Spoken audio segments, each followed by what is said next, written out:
Right, let's find the length of x here. Okay, there are two right angle triangles sticking to each other, right?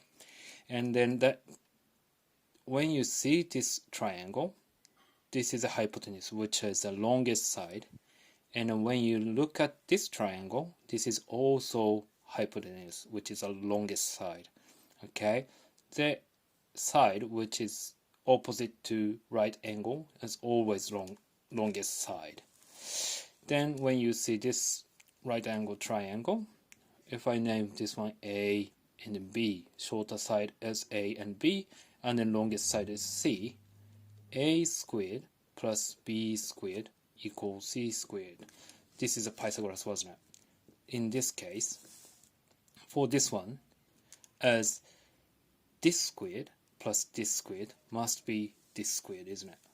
Let's say the length over here is hypotenuse h, right? Which means 7 squared plus 5 squared equal h squared.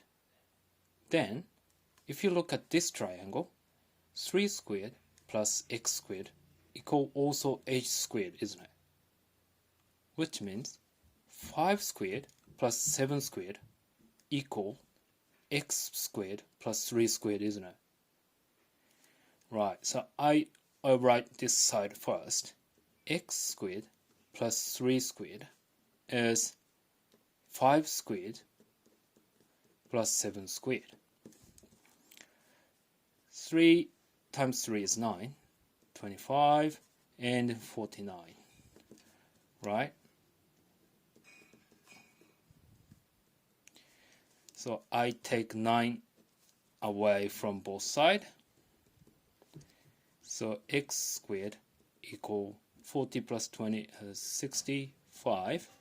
So x equals square root 65. Right? If you type in the calculator,